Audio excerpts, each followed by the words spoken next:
On July 3rd, a movie called Satluj appeared on the streaming platform Z5. Within 48 hours, it vanished. Social media erupted almost instantly. Pundits and activists declared a crisis of free speech, alleging that the government had muzzled artists through state-sponsored censorship. However, the official record tells a different story. No government ban was issued, no police report was filed, and no ministry sent a warning. The filmmakers had attempted to bypass the standard review process. When the censor board demanded cuts for a theatrical release, the makers refused, changed the movie's title from Punjab 95 to Satluj, and moved directly to a streaming release to avoid regulatory oversight. Z5 pulled the film using their own internal self-regulation policies once they realized the platform was being used to circumvent the censor board's rulings. This was a corporate decision, not a state mandate. This leaves us with a more pressing question. What were the filmmakers so determined to hide from the reviewers that they engineered such a complex backdoor release? The film presents Jaswant Singh Khalra as a neutral humanitarian worker, documenting atrocities committed by a predatory Punjab police force during the 1990s. The narrative hinges on a single specific figure, the claim that the police secretly and illegally cremated 25,000 innocent people. Historical records add a layer of complexity to Khalra's background.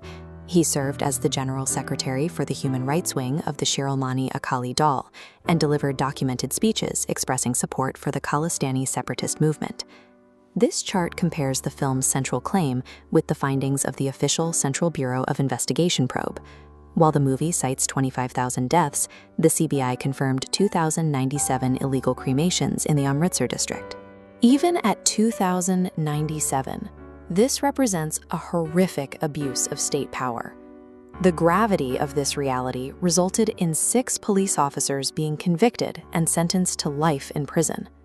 The Supreme Court of India actively condemned these officers, showing that the state's own judicial system pursued and punished the perpetrators rather than ignoring the victims.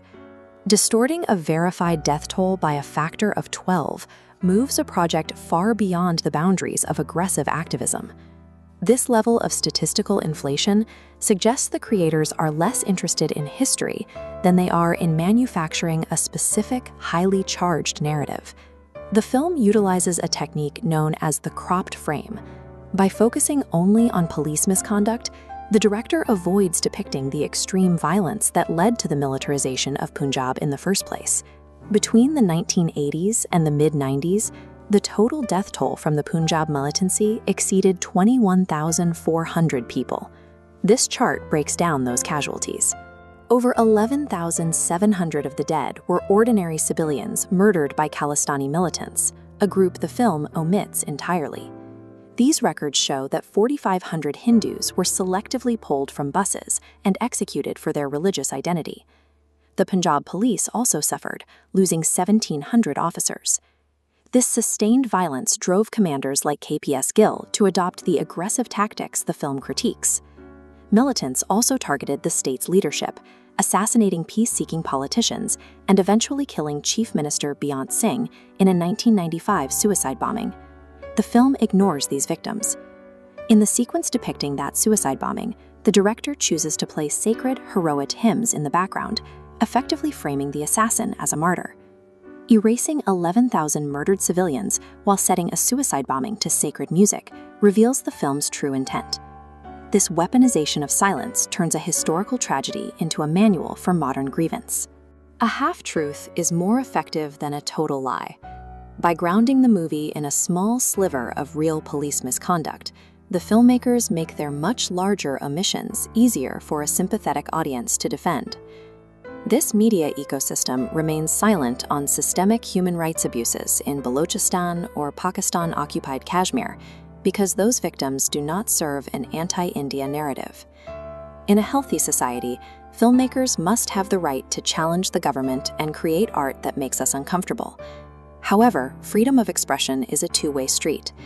Releasing a historical film invites the public to conduct their own research and challenge the creator's bias with hard data.